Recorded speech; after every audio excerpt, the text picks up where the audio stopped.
Hello, everyone, and welcome again to another edition of the Travel Royally podcast. We're excited today to have our guest, Malcolm Duck of Ducks Inn in Aberlady, Scotland. He's the owner there, and he's got a very varied background. He was a Royal Marine officer. He was the owner of a restaurant in Edinburgh, and for the last 18 years, he's been the proprietor of Ducks Inn, which is an award-winning hotel and restaurant in Aberlady. He's also a founder of Scotland, where golf began. He's a host of the 1457 podcast, which is excellent. He's a keen golfer. On top of that, I've seen your golf swing on YouTube. It's very nice. So welcome to the Travel Royally podcast, Malcolm. It's great to be here, Jeff. Thanks for having me. I hope I did you justice with your brief CV there. No, you left out gardening, because 40 years ago today, I was digging a hole in a beach in Falklands, making my house for the next little while, watching the planes coming in and sadly some ships getting blown up and trying to fire bullets back at them. So yeah, I would have kind of varied career, but bit nicer here. Well, I think too, that was a very dire time for the UK. I remember that very vividly. But another thing that I didn't intend to talk about, but I believe you were born in Pakistan and not Scotland. Is that correct? That's absolutely correct. In Quetta in Pakistan. And to my mother, Jean, and my father was Donald Duck, no middle name, Dr. Donald Duck, the local quack. So he was 10 years pre-Disney. So if you ever visit Ducks Inn, you'll find my Pakistani birth certificate framed on the wall to prove his name is actually Donald Duck. And Disney sent a telegram to them as well when they got married. So that, I had an interesting start to life. Now, when did you move to Scotland? Because you didn't spend your whole life there, obviously. No, we moved to Troon. My mother's from Troon. Dad was a London boy. And we moved to Troon when I was about 5, spent a year there, and then moved up to Mallaig, up near Skye. You're probably beginning to hear of Try Golf Course a wee bit, which is a little 9-hole course up there, an absolute gem. Try Golf Course, beautiful. So my dad was a local GP up there. So what took you to Aberlady? Well, I joined the Royal Marines and I spent 11 years there. And most of my time was active service and direct command of guys. So I was an officer. And I bought a restaurant in Edinburgh. And after 20 odd years, 2 banks started fighting to give me just shy of £1 million to buy this place in East Lothian. And on the 11th of June, 40 years ago, I lay in it and decided whatever I did in life, I was going to enjoy if I came out the other side of this stuff. I love golf, I love rugby, I love wine, and I love food. So they wanted to give me money to buy a restaurant rooms, 23-bedroom place in the middle of golf heaven. And now we call it Scotland's Golf Coast. 21 golf courses within 15 minutes drive of the front door, and all of them a pleasure to pray. Right. Absolutely. Absolutely. And there's no question about whether I'm going to visit Ducks Inn or not. It's just a matter of when. I can't wait to take the Barstool Challenge, and we'll talk more about that in a moment. But how did you come to golf? Were your parents keen golfers? No, my mother and father didn't play, but I was born in Troon, and golf is what we call everybody's game in Scotland. So everybody played it, and my uncle Dave played Troon. We played with hickory clubs on Loch Green and Darley. So I played with cut down hickories with my uncle Dave, and my big brother, who was older, bigger, and therefore better than me. So he's still older, no longer bigger, and no longer better. If you hear this CD, there you go. Yeah, that's funny. Well, that remind. Well, I've got a funny thing to bring up, but I'm gonna wait. And I guess you can decide if it's funny or not. Now, you mentioned the Gulf Coast, and clearly you live in one of the most golf-rich areas of the world. I mean, right outside your door, you've got Musselburgh, Kilspindie, Craigielaw, Loughness New, all the courses at Gullen, Archerfield, Renaissance, Muirfield, North Berwick, the Glen, Dunbar, and others I'm sure that I missed. So which ones are you a member of? I'm a member of Archerfield and Renaissance, and then the Aberlady Club, and that's what we call an artisans club. So it's part of Kilspindie. So in Scotland, we had, Kilspindie would be a member of more the kind of landowners, the lawyers, whatever else, and the artisans were the workers. So there are lots of clubs in Scotland which have secondary clubs within them. So I'm very, very proud to just have got into the Aberlady Club. I mean, people have been telling me to do it for years, and actually, I've got my first tie, foursomes tie tonight, playing at 6:30, and I reckon we'll belt around there in about 2 hours. So playing foursomes. That's amazing. How long have you been a member of Renaissance? From day one.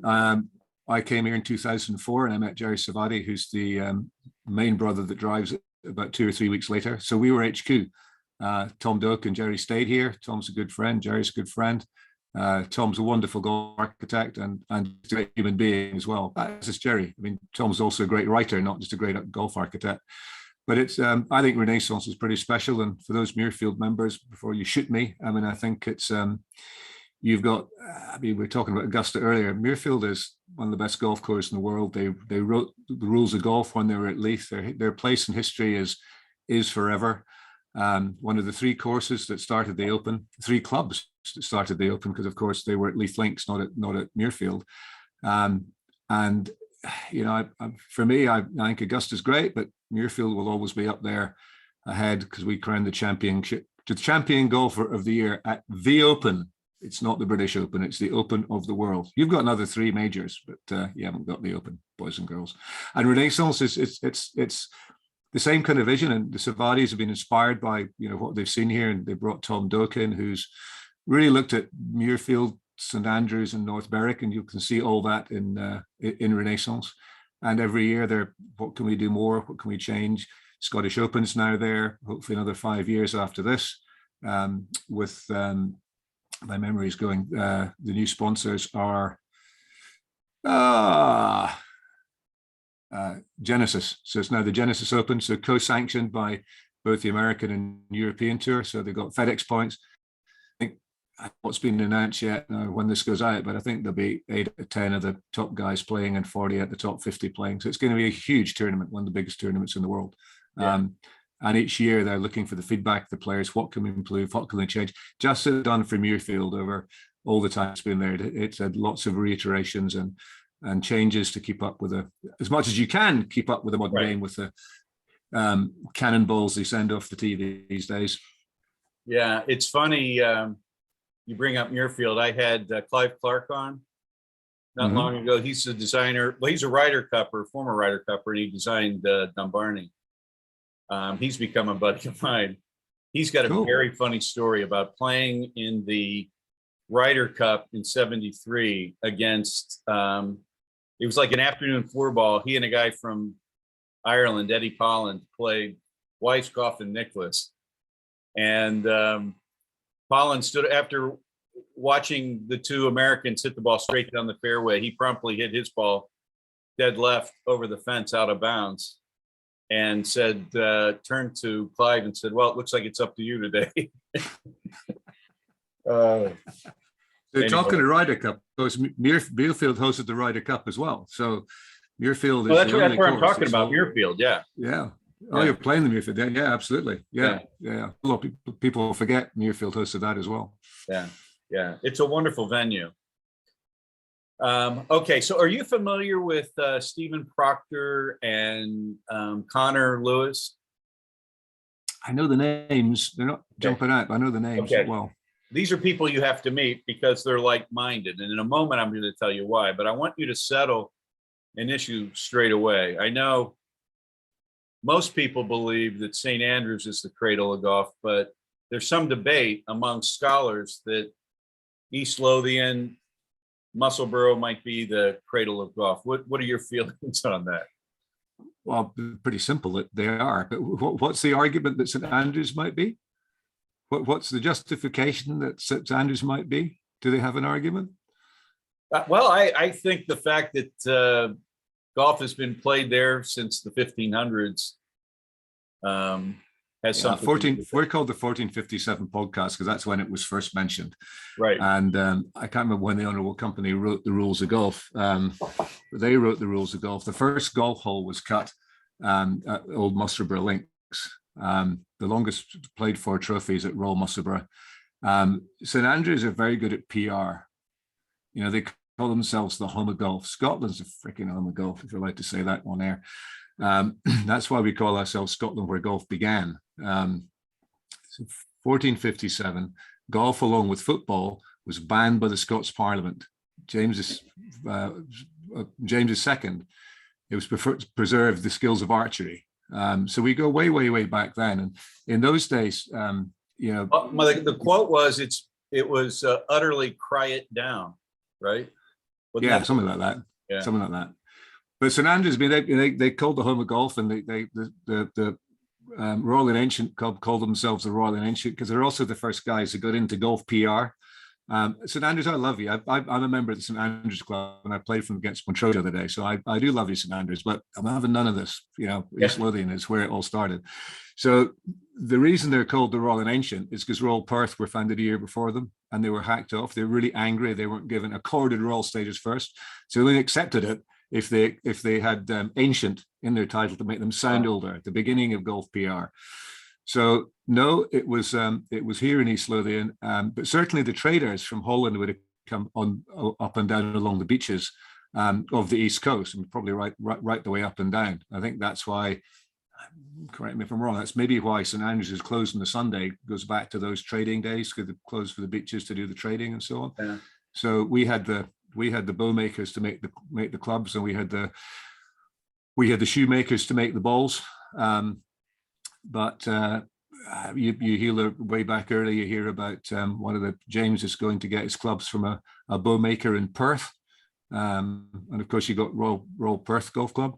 So it was started by the kings and queens, but I think the kings and queens mostly in those days lived down here, though at some point they did in St Andrews. So no, they say that St Andrews has been started before Musselburgh, but Musselburgh is certainly the longest played golf course. But being serious, in those days, the courses would be 3 and 5 holes over pretty rough ground, right? And with the Mariners waiting to do something and playing there. So no, very definitely, I think you look at the history, it's East Lothian. And anyone who wants to come and argue that to East Lothian, I'm very happy to meet them. I just remember 40 years ago, I was in the Royal Marines and we did win. Well, I think the other thing, it'd be a nice debate over several wee drams in the Duck Inn. I think that's exactly. I think that's the only way to settle it. The beautiful, well, you may have gotten into marketing late, but you've done it well. I mean, calling East Lothian Scotland's Golf Coast is brilliant. Well, that's really when I came out, and I kind of rebelled a bit. It's a home of golf because for me Scotland's a home of golf, and I go back to St Andrews and what they've done for golf and all the rest. And the Open coming there every 5 years. It's a wonderful town. It's a very, very special place. But Scotland's, I think, if you're looking at the PR and the marketing, Scotland's a home of golf, and St Andrews is a double-edged sword for Scotland because if a lot of people won't come if they can't get on St Andrews, and there's so many great golf courses round about that aren't St Andrews. I mean, in fact, right. Inside between the old course and the sea, there are 2 other golf courses. Some people would say are better. Now, right. I'm not saying they're better or worse, but St Andrews, if you hit it left, you'll get round fine. I think really to enjoy the old course, you have to play it 2 or 3 times to really understand it. Because remember, it was 22 holes and played the other way to begin with, right? In the early days of the Open. But standing on that first tee at St Andrews it's very, very special. Yeah. And the fact that it's a public course, everyone could walk around it, is also very, very special. So I kind of reacted against that, and we came up with Scotland's Golf Coast. So I formed the Restaurateurs Association in Edinburgh, which no longer exists. That was one of the first Restaurateurs Association. So I believe in people working together. That's kind of where Scotland's Golf Coast came with Alan Minto was here as a golf officer. So Alan works with me in Scotland where golf began. So yeah, we just kind of said that slightly tongue in cheek. Ayrshire kind of got upset, and other people got a little bit upset, but not really, because these things are more banter than anything else. And if we can, Scotland where golf began, we're just trying to inspire people to come to Scotland and play golf and see the country and go to the small villages and go to small hotels and restaurants, not necessarily stick the big hotels and the buses, because we get a lot of people coming into East Lothian and other places. They bus in, bus out from a big hotel, get on the golf course, get back in the bus and go. They don't see the area. Yeah. It's if you want to stay, you say that. There was a friend of mine before I got in the business. He said, would you mind looking over our trip? That they had paid someone a lot of money and they were going to all the big courses, right? And they stayed at Turnberry in Yep. that beautiful resort. And Malcolm, every day they left there and would drive to Muirfield and back, Carnoustie and back, St. Andrews and back. And he said, what do you think of the trip? I said, well, you know, you picked wonderful courses, but 3/4 of your day is going to be on the road. And you're not playing any of the members clubs where you're going to get to have a very enjoyable experience, play a wonderful golf course, hang out with locals, avoid the crowds. I said, everywhere you go, you're going to hear lots of American accents. You're going to see lots of tour buses, and it's a very common trip. I told him, I said, there's nothing unique about your trip. It's, you know, it was just a terrible itinerary, to be honest with you. But the thing that I think makes Scotland so unique is that, well, one of the things I like to do with our guests is to put them in 2 areas.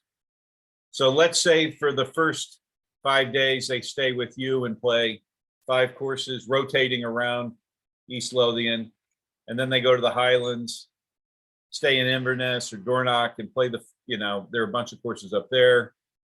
You could go to Aberdeen or Fife or Ayr and do the same thing, use that as a hub.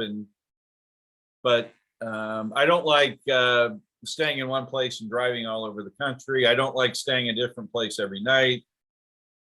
This is all coming from experience, of course, but anyway, no, you're very fortunate to live where you live. No, that makes a huge amount of sense. I mean, there is an option if you do a sensibly planned trip on the first one that you come and you do all the different areas, you do that in one go and get out of the way. But and if you're only coming once, maybe you do that. But as you say, you know, just being in one area and spending 20 minutes in the bus rather than 3 hours makes an awful lot more sense, because you can get up early, later, you can go to bed later, you can do all that kind of thing. You know, whichever areas you, either in Fife or you know, Inverness and Aberdeen. So again, your journeys between those two aren't so big. And then you can experience the other areas, because there's this perception if a golf course doesn't cost more than £100, it's not worth playing. And that, you know, we kind of proved that with Kilspindie, with all the kind of social media stuff and little videos we've done down there. There are lots of little gems. And again, Scotland Where Golf Began, if you go on the website, you'll see about 80 videos that we've done. We've done a thing called Scotland's Less Obvious, and Andy Sutherland did a load of those, The Average Golfer. Right. And they're great to watch. These are, you know, not just on the links, but there's some inland courses that are gorgeous as well. You know, Rosemount, Blair Gowrie, the 2 courses there are tremendous golf courses. And then Bodegarten, up around there. Crieff, Alyth. I'm going up to Alyth to play a match on Thursday. These are wonderful golf courses and not expensive. They're not winter courses, but they're phenomenal courses. Yeah, I think the issue is, even with Glen Eagles as an example, we can play those types of courses here. I can't play the likes of Kilspindie, Renaissance, St. Andrews. I can't play links courses here. So, you know, we have 16,000 golf courses in the United States, and 15,990 of them are parkland courses. So, but the links courses are. I get that, but if you're, for instance, if you're driving up from here to up north and stop off at Blair Gowrie and play the 9-hole course and have lunch, you know, there's a little 9-hole course to play. Right? There's a nice little hotel there, and stop there and play around in the morning and drive up. It's just a bit of a break. And if you've been battered all week by the wind and the rain and the tree, actually playing in through the trees or the Lansdowne, I don't know, of course, it's got more trees and you have to hit it straighter. It's great fun. Well, as long as you don't lose your temper too quick. So I wouldn't do it all, but there are these courses that don't take long and are really cheap. So if you're trying to get from A to B and want to stop and not spend all day in the bus, they make sense. Yeah, I think I'd rather stop at a distillery on the drive up. Absolutely. Take a tour and, absolutely. And enjoy that. So let's talk about Ducks Inn. You've got a wonderful reputation. I know that it used to be the Kilspindie House. Did it cater to golfers back then? Yeah, it did. It was started in the 50s, I think, by guy who was who ran Kilspindie Golf Club. It was an 8-bedroom house. He took it over, old man Binny, and worked very hard at it. And then in the 70s built the back rooms on. And it'd be nice if we built slightly bigger rooms and all the rest, but they are what they are. And we've done a lot of renovation. And actually in COVID, we managed to get some bounce back loans from the bank. So I started plans to renovate. My wife said, "You're 60, you're mad. Why are we doing that?" I said, "Oh, we're going to go bust. Let's do it spectacular. We can't take it with us. We take what with us? Well, we can't take the money or the debt. So to hell." And so we've done that. So we put new carpets and headboards, and all the showers work now well, and big towels and so on. But our place is about downstairs. So old man Benny got it going. When I took it on, it was pretty run down, and they were taking low-end coach trips, and one chef was cooking out 50 meals, and each dish looked the same. It was just black. Poor girl worked hard, but it just horrible. Yeah. So over time, and my restaurant in Edinburgh was one of the best restaurants in Edinburgh. So it was a bit of people came out and said, "What the hell's he doing?" So it's I think 2019 is when we began to get it going. And now with lockdown, the refurb in the rooms, we're probably now where I'd like to have started. So obviously COVID was pretty hard. So need to refill the tanks a bit there. But we have a very busy season, which is great. And people seem to be in the rooms. We're not the Balmoral. We're not a big American hotel. So yeah. You're always going to have an issue with size, but we were built in 1638. So it's about downstairs. And we've got a shower tonight that's not working, and you can't get someone out, but we've got a bath. So I've said to the guy, "Look, I'll give you a large whiskey. If you have a bath and drink the large whiskey, I'll guarantee you have a bath tomorrow." And he looked at me. I didn't tell him the shower wouldn't still be working tomorrow, but it will. But I find people, when they've been out walking, we're so used to having showers in our houses, we forget just how good a bath is, and that water is on your bones, especially if we're older. Yeah, I agree. So we get a lot of guys repeat who actually start using the baths and not the showers. So, and then we're good cigars. We're really a restaurant with rooms, so we're always been about food. So we've got a great wine list, great whiskey list. So we're really about food, but we now have the a la carte menu, and the same with the bar menu. You can do either place. The bar's got a lot of golf paraphernalia or golf shite, and now the restaurant, which was quite clean and minimalist, has now got a lot of wine shite. So it's wine one side and golf the other side. So it's fun, and I just enjoy people coming here. It reminds me, with all due respect, and I know that there was no. You didn't intend this, but it reminds me of the Dunvegan, Jack and Sheena Willoughby's place in St. Andrews, right? Where the bar is where everything's happening. They have rooms, and they've done a nice job updating them. I know they sold it a while back, but it's one of those places where you just want to go over and over, right? Like we're a restaurant with rooms. So we're a restaurant bar with rooms. We're not a hotel. We're a 4-star AA restaurant with rooms with 2 A rosette food. And A rosette food people don't understand. So 3-4 A rosettes with Michelin star. So 2 A rosettes is a very high level of cooking. And there's a couple of starters, a couple of main courses, a couple of desserts, that designation. But that quality of cooking goes right through from the burger to the steak. Yeah. Well, you're making me hungry already. So what led you to start or to buy Ducks Inn? Your wife must have thought you'd gone mad.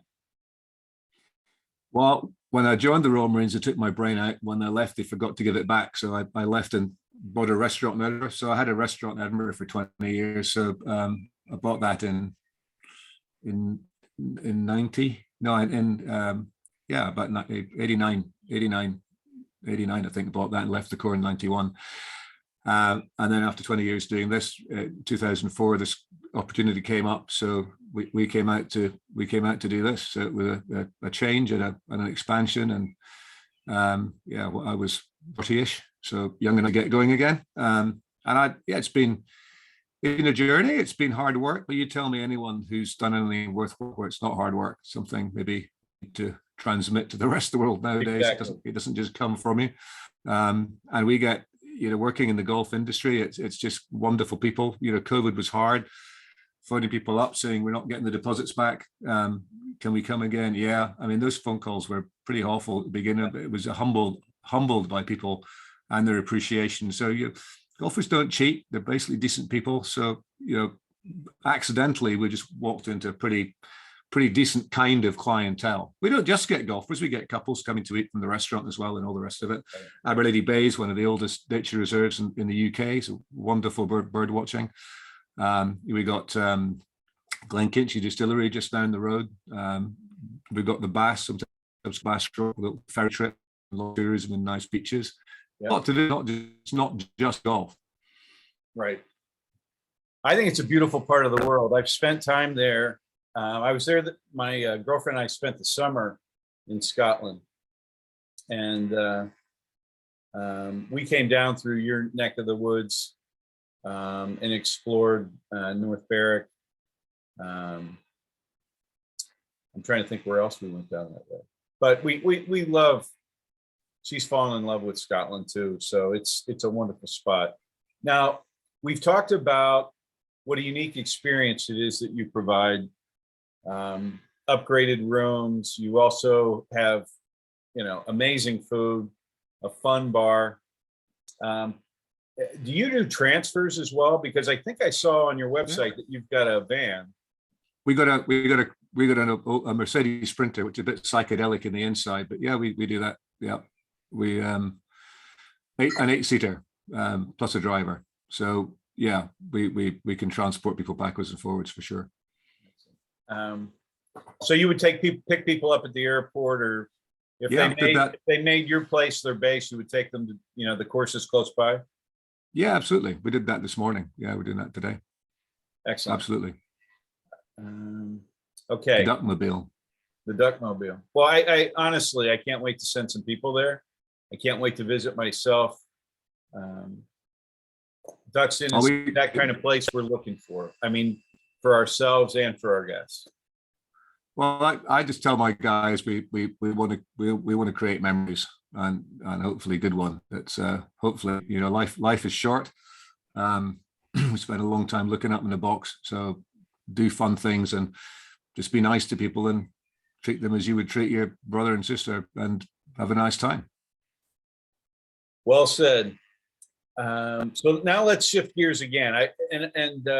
When we're finished, Malcolm, I'll make sure that we've got a link to your website there so people can more readily find you. But you've also been involved with Scotland Where Golf Began. Tell us about that. What was the genesis of that?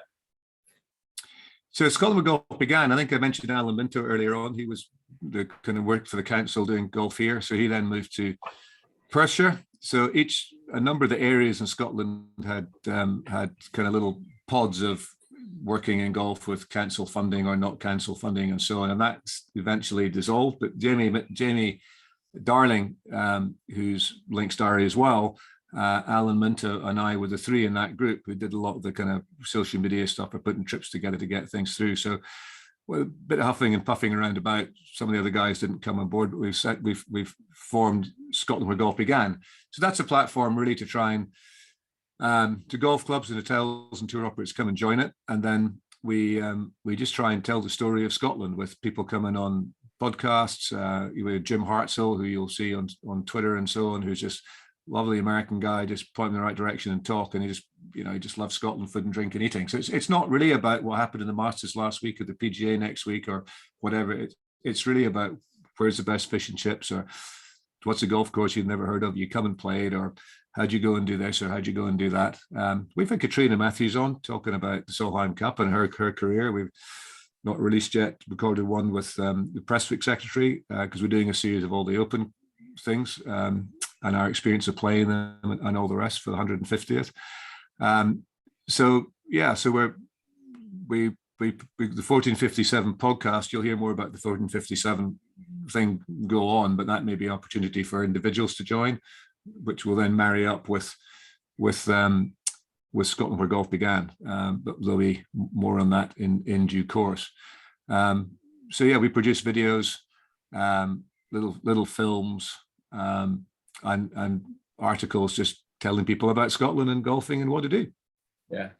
Well, Jim Hartzell is a friend as well. We had him on the podcast a couple of months back. He's over in Scotland right now, as a matter of fact. He is, yeah. I was hoping to play with him at Lough Neagh, but the Links Diary guys have snaffled him and taken him to Lanark, so I'm not talking to them.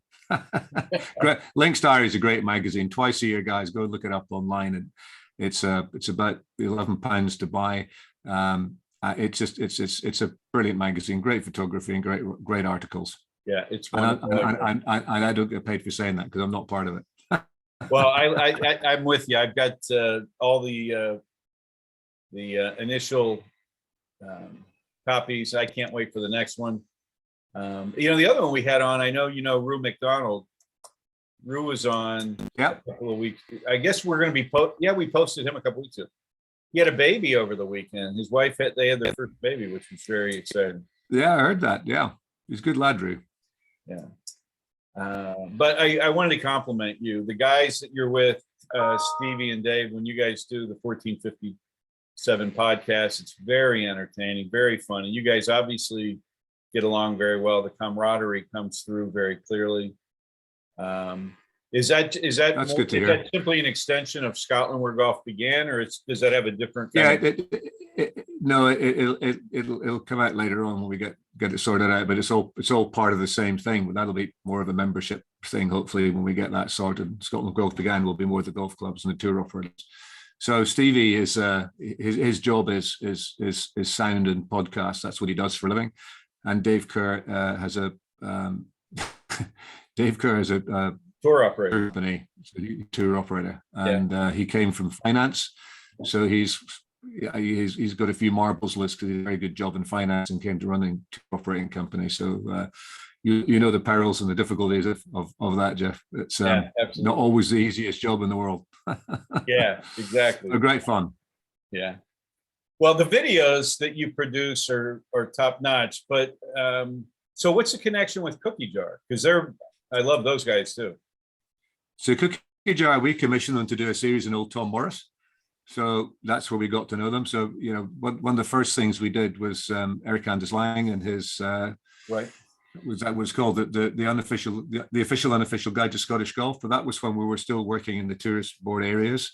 And then Cookie Jar we did, and then Andy Sullivan. So these guys were maybe not quite well as known as they are now. And one of the things they've helped them has been the leap onto this. And no laying up, they came in this first year, as did Eric, but they came to visit Scotland. And again, they were not as well known as they are now. And, Eric and no laying up, those guys are fantastic, different in what they do. Cookie Jar are different in what they do. So right. Different kind of ways to do it.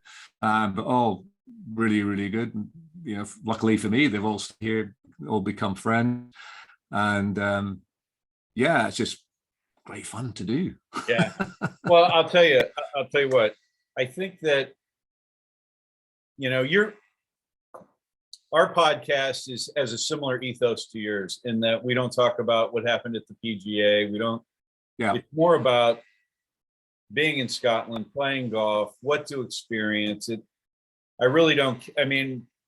We're inundated with what happens at the Open Championship and who said what to whom and what's going on with Phil and, why isn't Bob McIntyre winning more or whatever the news is in Scotland at the moment.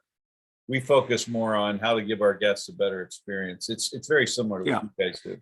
A different take, but we love the 1457 podcast. Now thanks a lot. You mentioned that you're going to a subscription model. Is that because my next question was going to be, tell us what the future plans are for what you're doing? Well, some of that I can't really say too much about because we're kind of getting there with, but Scott began, all these things needed funded. So we've got somebody who's very helpfully helping with funding. And Jamie and Alan do the bulk of the work on Scotland Where Golf Began. And then Neil Hampton at Dork is one of the other directors, as am I. So we've got kind of full-time jobs. I'm my own boss, whereas Neil's being employed by someone else, so he's a bit more hampered, though Dornoch are fantastically supportive to everything. So that's one of the great things about Scottish golf.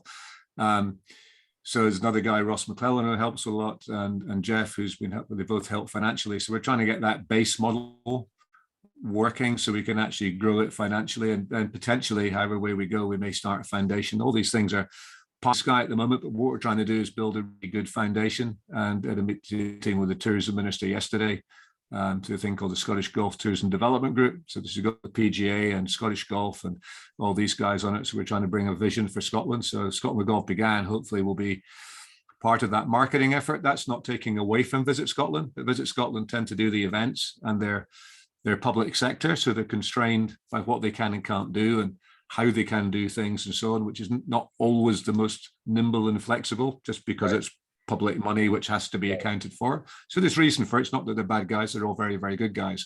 But we can do that lighter selling, naming and talking about individual golf clubs and hotels and that kind of stuff, whereas that's harder for them to do. So it's just at the beginning of time, we're just trying to make it work and grow it, and hopefully it will grow and more, and people will start talking about the home of golf, or Scotland where golf began, the home of golf. So or Scotland's Gulf Coast.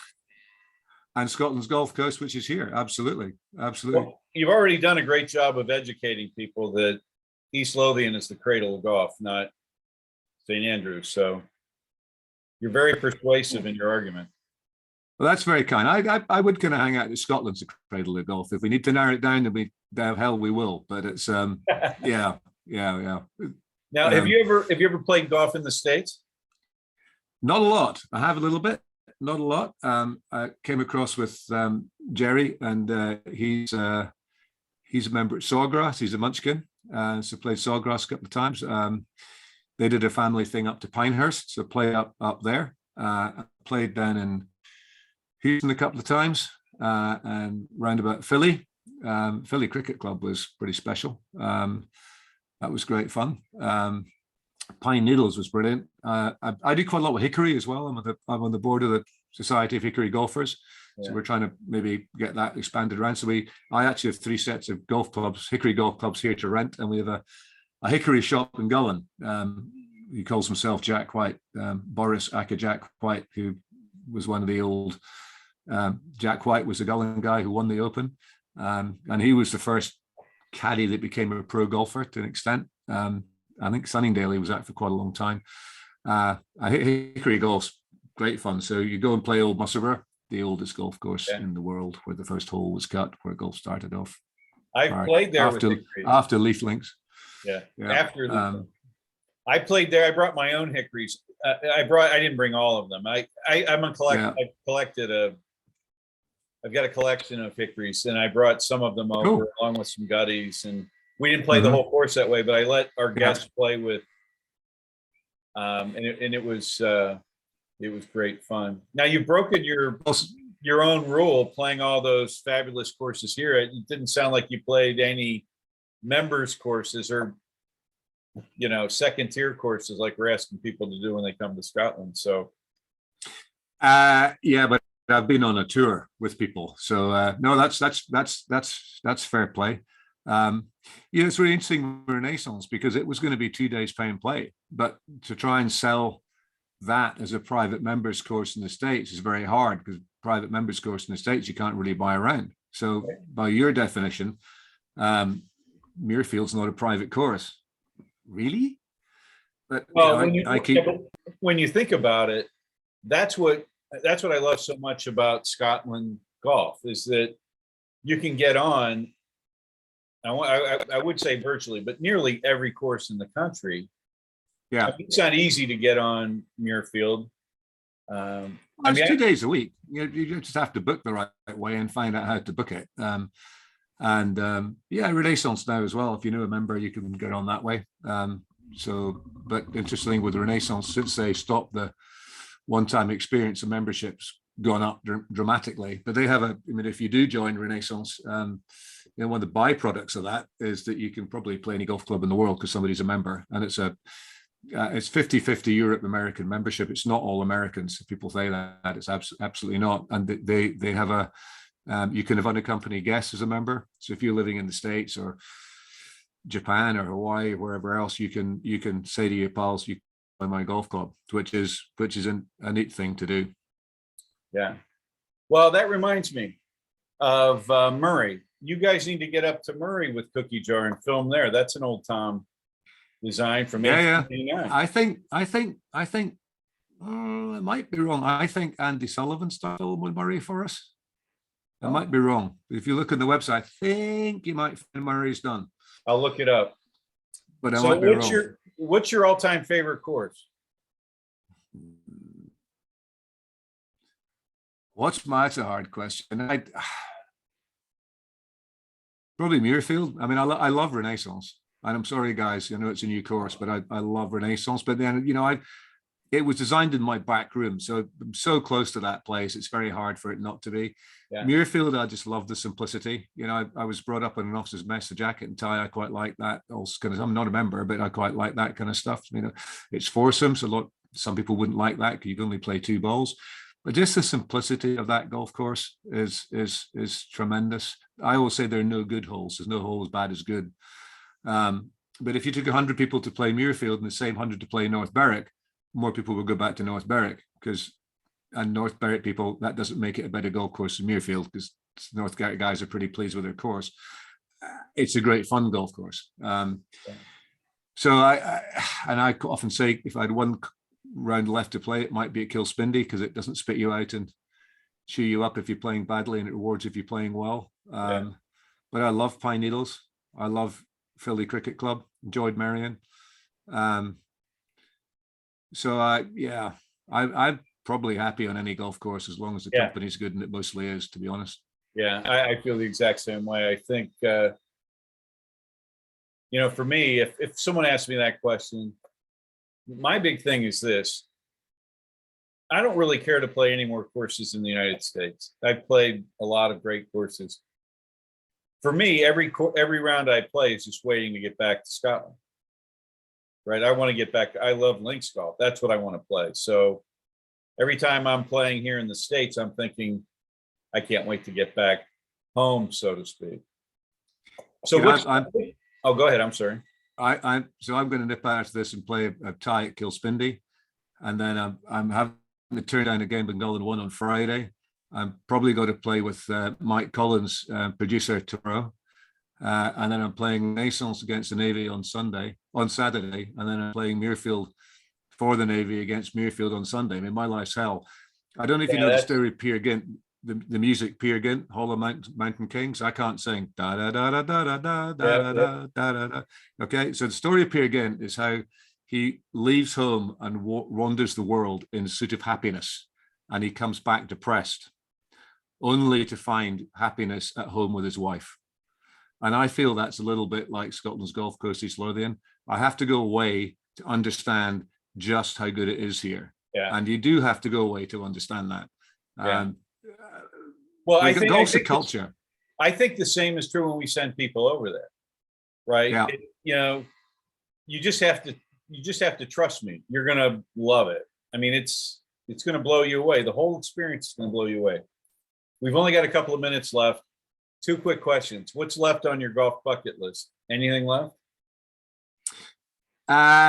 Lots. I don't know what, because I don't want that list ever to be finished till I get in my box. I think the thing that's last thing in my bucket list is finishing in the hole and I don't ever get out again. There you go. Well, I would throw Pebble Beach onto your list. That's one that's. Yeah, we call Pebble Beach the Dunbar of America. The what? The Dunbar? The Dunbar of America. Yeah. That's what Eric called Dunbar the Pebble. Eric and his long called Dunbar the Pebble Beach of Scotland. Well, I just change it around. Yeah, there you go. Yeah, I'd like to play that. Well, I think the people that think that Pebble Beach is the most beautiful course in the world, and it may be. I played it once with my father right after my mother had passed away, and it was a spectacular day. But if you've ever been to Old Head in Ireland, I'm not saying that the course is as good, but the property is spectacular.